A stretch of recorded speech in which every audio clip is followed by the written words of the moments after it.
Welcome to Passport to Sleep, a calming journey through real places and dreamy escapes. Let's begin tonight's story.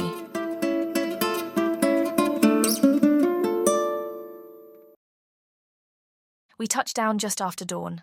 Iceland greets us not with fanfare, but with silence, broad, mist-wrapped lava fields stretching out from the airport like the skin of another planet. It's as if someone took the earth, stripped it to its bones, and let the moss grow back slowly over time. The wind is already at work the moment we step outside, sharp and bracing and clean, and the air smells faintly of salt and something ancient, like stone after rain or smoke after snow. Our little rental car feels almost laughable against this vastness, but we load our bags in and hit the road. We're not heading straight into Reykjavík just yet. Instead, we aim southwest, out onto the Reykjanes Peninsula, where Iceland shows its rawest face. There's something deeply magnetic about starting a trip like this with no city noise, no cafes or shops. Just landscape. Just elements. Steam rises in the distance like signals from the Earth's crust, and the road rolls through lava fields so barren and quiet, we keep checking the windows to make sure they're not closed. But no, the world really is this hushed. Our first stop is the bridge between continents, a footbridge that spans a shallow canyon where the North American and Eurasian tectonic plates are slowly pulling apart. It's not a dramatic rift, not like the soaring cliffs at Vingvellir that we'll see later in the trip, but here it's quiet, intimate, and powerful in its own way. We cross slowly, our boots crunching black sand. On one side, a small sign reads, "Welcome to North America." On the other, "Welcome to Eurasia." We stand in the middle for a moment, one foot on each plate, suspended between worlds. There's a small thrill in that, a reminder that this land is still becoming, that it's alive. From here, the drive takes us past bubbling mud pots and steaming vents. At Gunnuvur, the largest mud pool in Iceland, the ground hisses and moans beneath the surface. The air smells strongly of sulphur. Rotten eggs, yes, but also the smell of something powerful, something brewing deep underground. A wooden walkway winds through the rising mist. We walk carefully, the heat radiating up through the boards. Legend says this spot is haunted by the ghost of a woman named Gunna, a spirit so furious she had to be lured into the boiling earth. Whether you believe the stories or not, there's definitely a presence here. It's the kind of place that makes you lower your voice without meaning to. After all that wind and otherworldliness, we need something grounding, something warm.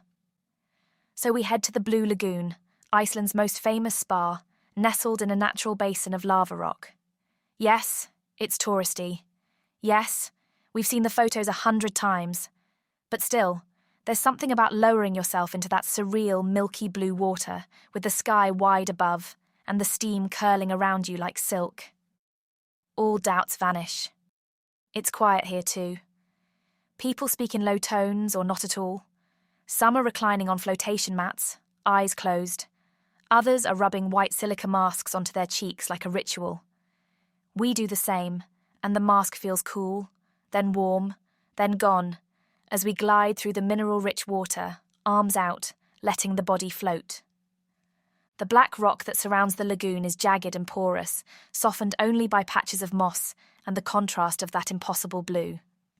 A drink bar stands out in the mist like a tiny ship.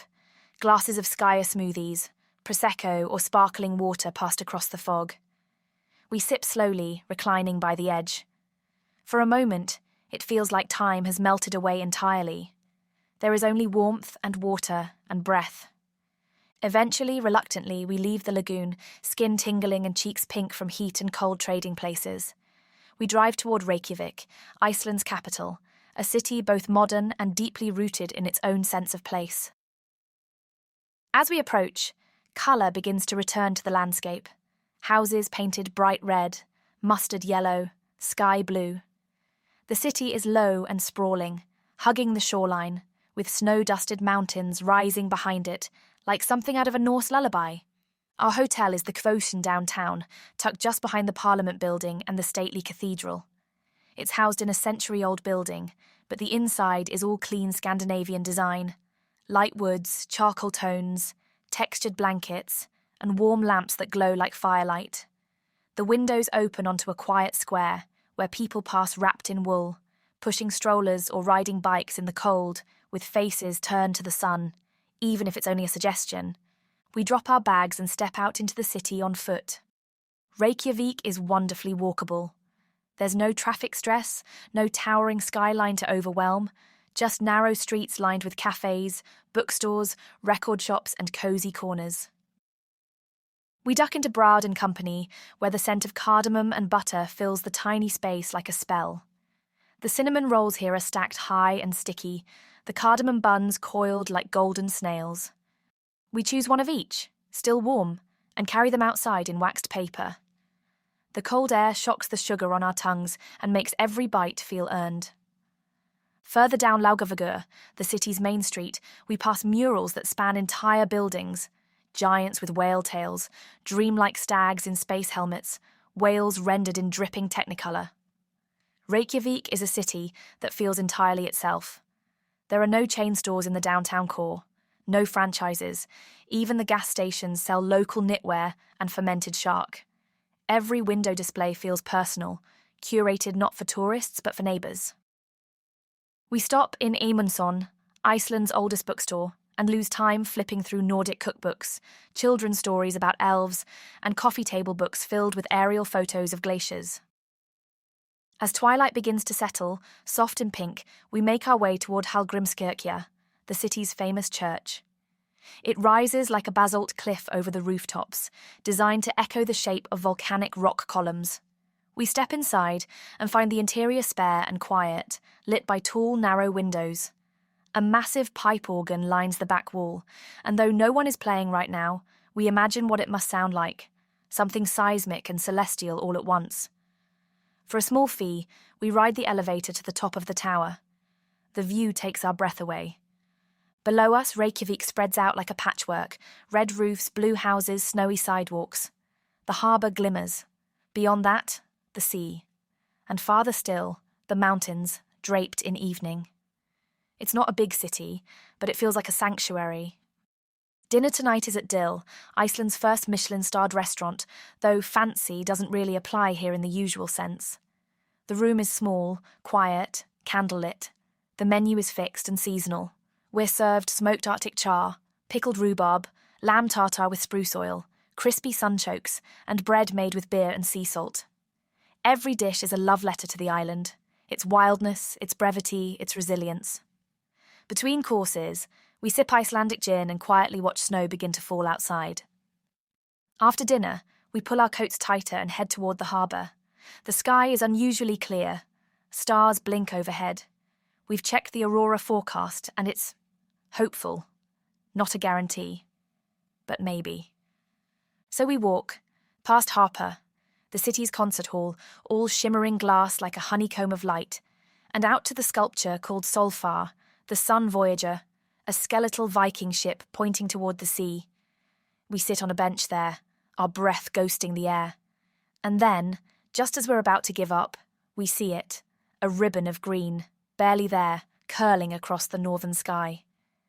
It doesn't last long, but it doesn't have to. We walk back to the hotel slowly, hands tucked into pockets, faces turned up. And as we climb into bed beneath thick wool blankets, Reykjavík wraps around us, soft, strange, and glowing. Tomorrow we head for the waterfalls, but tonight we sleep in the heart of the north. We wake early, before the sky has fully decided to brighten. Reykjavík is still hushed, the streets slick with dew, and the air as clean as breath itself. Our boots echo faintly on the cobblestones as we make our way to the car, the city still sleeping behind closed curtains.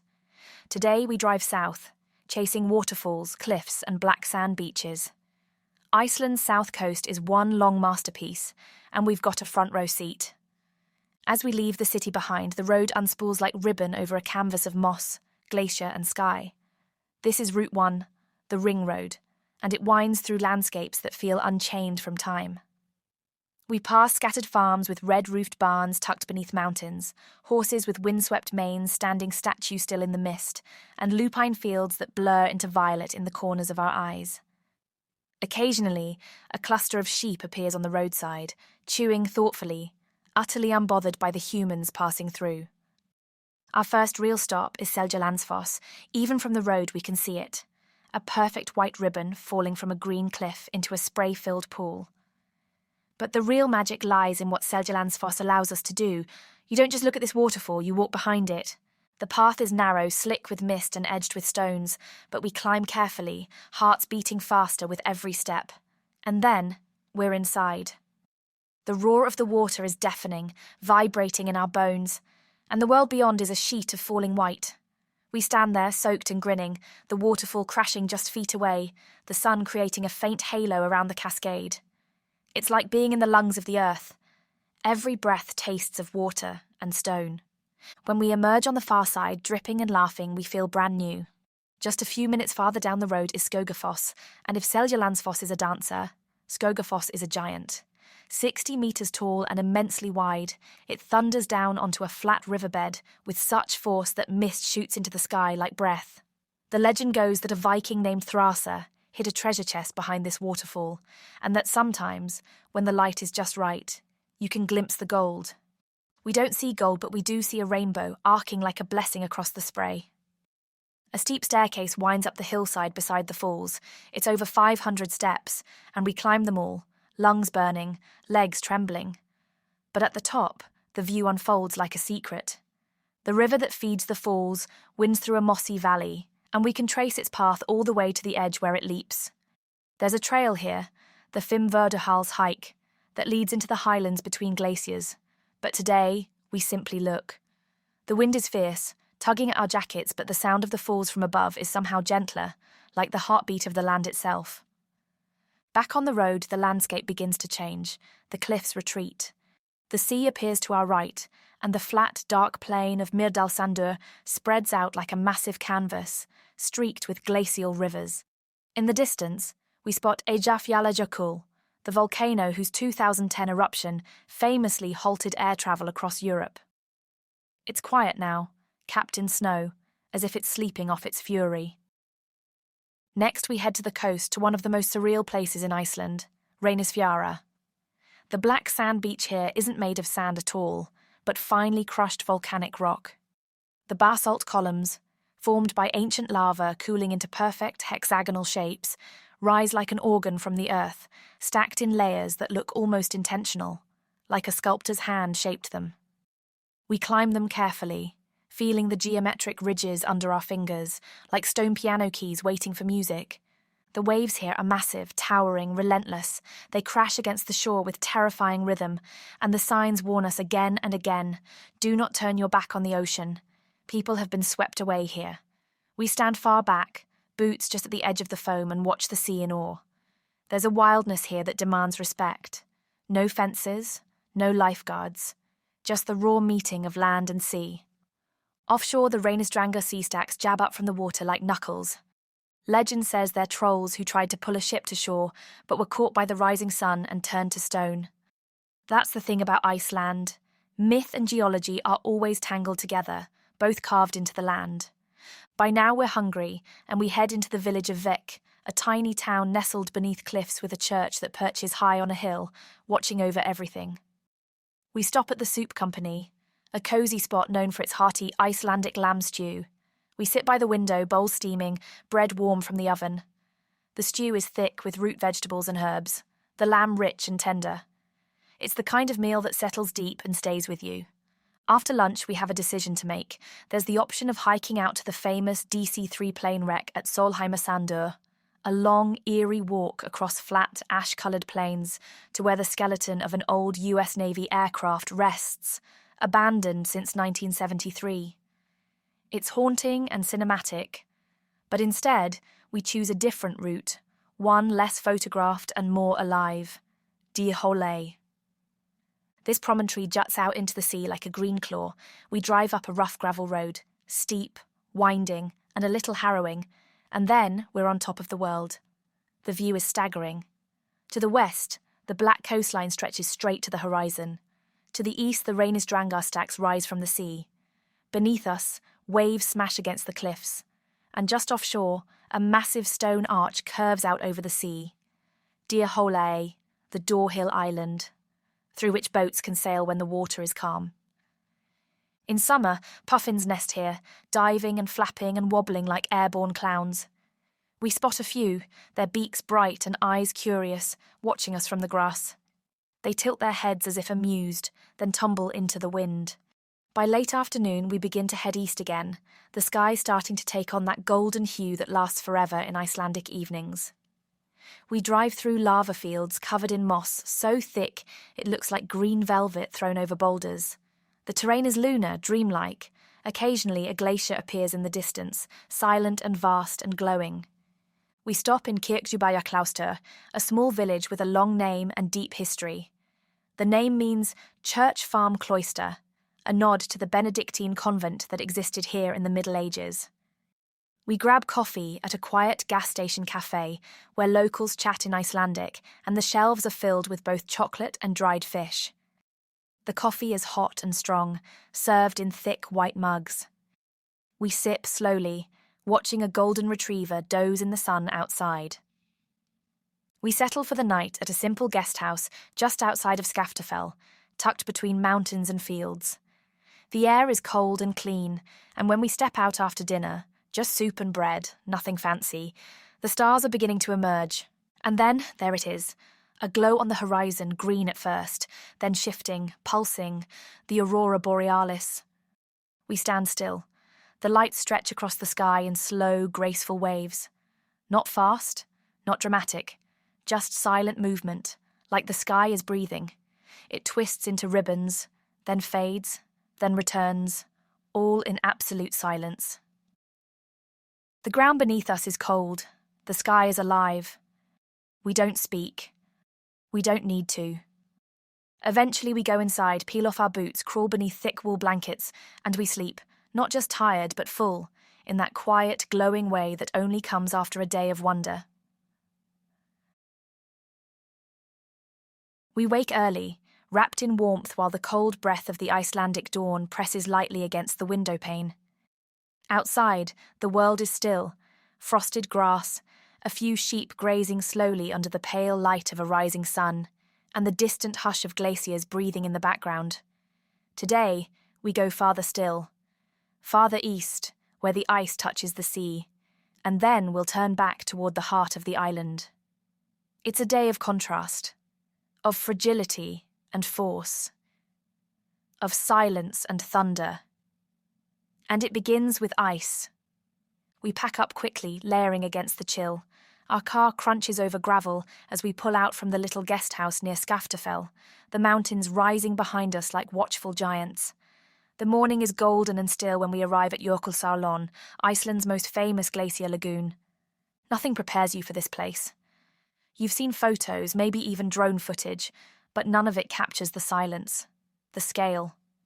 The way the ice doesn't seem to float, but to glow, a pale, shifting blue, scattered across water dark as ink.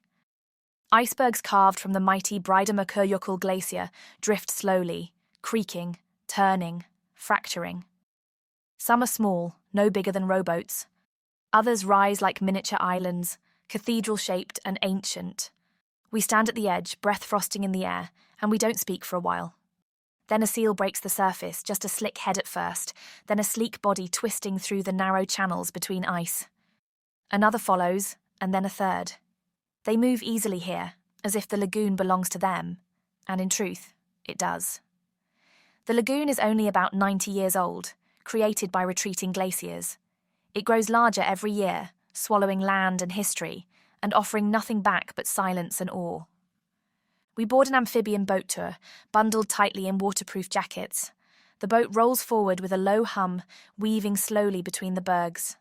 The guide tells us how the ice here can be over 1,000 years old, compressed by time into crystal that scatters light differently than anything we've seen. She pulls a piece of it from the water and hands it to us, clear as glass, cold as bone.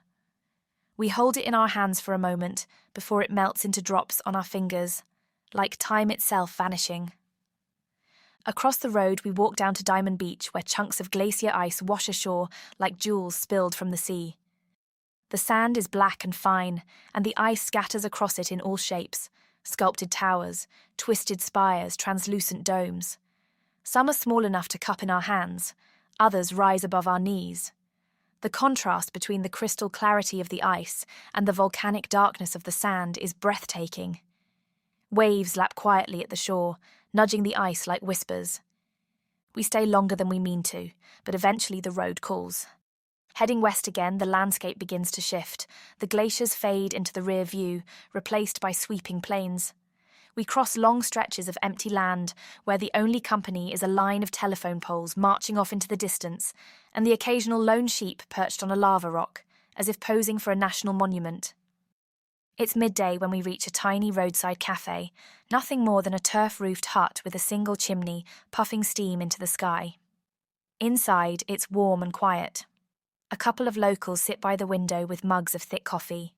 We order the plokkfisker, a traditional fish stew made with cod, potatoes, onions and cream. It's simple, hearty and comforting, served with dark rye bread and butter, the kind of food that feels earned after a morning among ice. We drive on. The Golden Circle awaits. Our first stop is Gullfoss, the Golden Falls. It comes suddenly into view as we crest a hill, two cascading tiers of water, tumbling into a narrow canyon with such power that we can feel the vibration in our ribs before we even reach the edge. The sun breaks through the clouds just as we arrive, catching the mist and forming a near-perfect rainbow that arcs from one cliff to the other. It's not just beautiful, it's transcendent. The path brings us closer, close enough to feel the spray on our faces and hear the low rumble that grows into a roar. Gullfoss is a reminder that beauty in Iceland is rarely gentle. It's immense, untamed, elemental. There's a story here, of course. In the early 20th century, there were plans to build a hydroelectric dam that would have destroyed the falls. But a local woman named Sigríður Tómasdóttir fought to protect it, even threatening to throw herself into the canyon if construction began. Her efforts helped establish the foundation of Iceland's environmental protection laws. Today, her memorial stands by the path, a testament to one woman's belief that nature was worth saving. From Gullfoss, we drive just a few minutes to Geysir, the namesake of all geysers. The original Geysir itself is mostly dormant now, but nearby, its little sibling Strókur performs on cue, erupting every 5 to 10 minutes with a blast of steaming water that shoots up to 30 meters into the air. We gather around with other visitors, waiting. The ground gurgles, the water bulges. Then, boom, a column of white bursts into the sky. Gasps, laughter, cameras clicking. The scent of sulfur lingers in the air, sharp and eggy, but oddly satisfying. We wait for it to blow again and again, each time slightly different, each time just as thrilling. A few small paths snake through the geothermal field, mud pots bubble, and little rivulets of hot water flow across the coloured earth. The ground itself is streaked in rust and ochre and grey-blue minerals. We follow the steam like breadcrumbs, marvelling at how alive the land feels beneath our feet. The final stop on our loop is perhaps the most meaningful, Thingvellir National Park. This is not only a geological marvel, it's a spiritual heart of Iceland. We arrive in late afternoon, golden light casting long shadows across the Rift Valley. Here, the Eurasian and North American tectonic plates pull apart visibly, creating a vast chasm in the earth. We walk along wooden paths suspended between cliffs, where the stone walls rise high around us and the air feels ancient. These rocks have been watching for thousands of years. But Thingvellir is more than geology. It's the site of the Althing, Iceland's first parliament, established in 930 AD. Here, in this quiet open space, chieftains from across the island would gather to make laws, settle disputes, and recite sagas. It's one of the oldest democratic assemblies in the world. We walk to the Lögberg, or law rock, where speakers once stood to declare legal rulings to the crowd. We place our hands on the stone. It's smooth and cold, and for a moment, we feel the echo of centuries. Below, the Thingvallavatn Lake spreads out, reflecting sky and mountain in its glassy surface. The water is so clear you can see all the way to the bottom. A few brave souls in dry suits are snorkeling in Silfra, a fissure between the tectonic plates filled with glacial meltwater. It's said to be some of the clearest water in the world, visibility over 100 meters. But we are content to watch, to breathe, to linger. Evening approaches as we make our way back to Reykjavík, The drive is quiet, the colours soften, the fields glow in late sun, and steam curls from distant geothermal vents. As we near the city, the mountains in the rearview mirror darken to blue. Back in town, we check into our final night's lodging, a small, warm hotel not far from the harbour. The city feels familiar now, like a place we know, not just visited. We shower, change, and step out for one last dinner. We choose Apotek, a sleek, stylish bistro inside a former pharmacy where the food is elegant without being fussy. We order fresh fish with brown butter and herbs, a dish of roasted root vegetables, and share a skyer-based dessert with local berries. The wine is crisp, the table candlelit, and the room hums with soft conversation and clinking glasses. After dinner, we take one last walk down by the water, past Harper with its shimmering windows, past Solfar and its silent steel ship still pointing toward the sea. The sky is clear, the stars are out. And then, as if the island wanted to leave us with one final gift, the northern lights return. Subtle at first, then dancing. Green and purple and white, they twist and shimmer like silk ribbons in a silent breeze. We stand side by side, necks craned, hearts full. This is how Iceland says goodbye. Not with words, but with light, with ice, with wind and stone and sky. And as we walk back, we don't feel like we're leaving. We feel like Iceland has simply folded us into itself, like a story it will keep telling, long after we're gone.